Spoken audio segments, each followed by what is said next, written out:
What's up, internet? It's your boy, toddsnow. And in today's video, I got a banger for you, especially if you live in New York State, because Governor Kathy Hochul has just proposed a new tax on second homes in New York City that could be the final nail in the coffin for an already struggling housing market in this state. It's called the Pied-à-Terre tax, and it's designed to tax those people who have second homes in New York City. And it is initially aimed at the wealthiest of the wealthy New Yorkers, but if it passes, it's definitely going to have an effect on the rest of us. So make sure you stick around to the end of the video to find out how. And just in case you didn't know, I am a licensed real estate agent in the state of New York. Me and my team have been helping people in the Hudson Valley for many years. So if you're looking to buy, sell, or invest in the area, or if you want to join the team for that matter, go ahead and hit me up at toddsnow@kw.com. Don't forget a like and subscribe is always appreciated. Or you could just leave an emoji down in the comments for the sake of engagement. Well, let's get into the video. Alright, so if you own or you've ever dreamed of owning a high-end New York City penthouse, then the governor is looking for you to help her pay for her generous social programs. Needs people who are high net worth to support the generous social programs that we want to have in our state. Thus entered the Pied-à-Terre tax, the city's not so subtle way of saying, we see you part-time residents, and we'd like a little more cash, please. But let's clear up what this tax actually is. The Pied-à-Terre tax is a proposed annual tax. That's right, this is not a one-time tax like a mansion tax or a luxury tax. It's a reoccurring annual tax that targets second homeowners, specifically luxury properties that aren't anyone's primary residence. And it's important to note that this tax does not replace regular property tax. It's an extra annual surcharge. Think of it as kind of an icing on a very expensive cake. Because if you thought the property tax bill was frightening, wait until you see what she's decided to add on for having the audacity not to live here full time.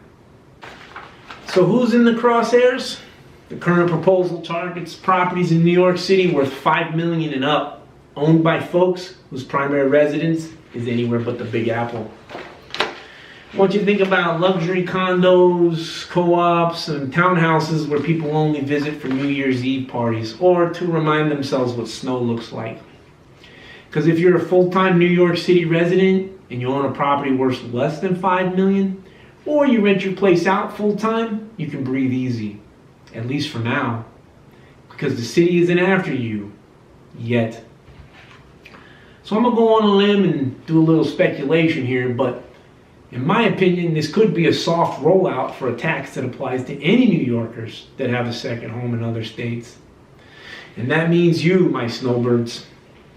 For anyone that's not native to New York or any other New England state for that matter, the term snowbird is used for anyone that spent their formative years here in New York, and part of their retirement plan is to buy a second home in the southern states, mostly Florida, Georgia, and the Carolinas, in order to avoid the colder months. This practice of spending the winter months in the southern states has been a fabric of the New York way of life for as long as time. In fact, it's so deeply rooted in the culture here that it's as common as going for a slice and ice on a Friday night.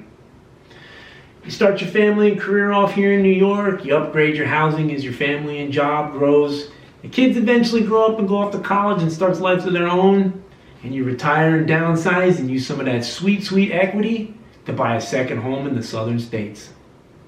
And if you're native to the Northeast, you know exactly what I'm talking about. And trust me, the governor knows this as well.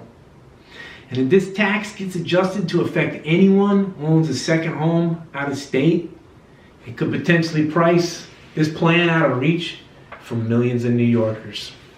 Okay, so what would actually happen if this crazy tax law passes?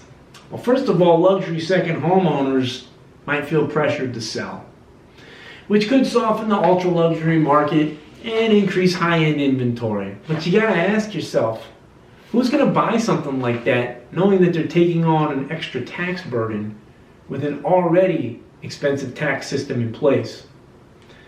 A lot of critics say it could push the wealthy buyers out of New York City altogether. And that would not only hurt the luxury development, but it could potentially hurt the city's tax base in a way that nobody can predict. And not to mention all the auxiliary losses that come along with it. Because when these high-end property owners come to town, they're not just sitting in their penthouse. They go out to eat.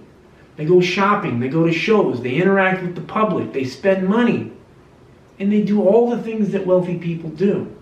And if they leave the city, they take all that purchasing power with them, which will definitely hurt the local businesses that surround these high-end properties. Well, let's just look at the policy itself instead of the emotional aspect of it. Yes. Number one, these people do not live in the city. They do not burden the city with anything because they're obviously out-of-towners. They spend $5 million plus, so that means jobs, union jobs, construction jobs, that after their unit is built, that they're not using any of the city's services, which is what the city needs, less people putting pressure on it. They pay taxes and they pay maintenance jobs to maintain the buildings. So let me count how many ways this policy is stupid. But in the end, the Pied-à-Terre tax is a quintessential New York story. It's a tale of wealth, politics, real estate, and dare we say, maybe a little bit of envy. And whether or not it passes, it's a reminder that having a second home in the city that never sleeps could mean a ton of extra costs and extra scrutiny. But before you go grabbing your pitchfork and heading up to Albany, just keep in mind this is a proposed tax. It hasn't passed yet. But if this video was helpful and you feel like you learned something, I would appreciate if you hit the like and subscribe button. Or you could just leave an emoji in the comments for the sake of engagement. But either way, make sure you stay tuned because I'm going to stay on top of this issue. And if you want to stay up to date with all the latest stuff that's happening in the real estate market, make sure you follow. And we'll see you guys in the next one. Thanks.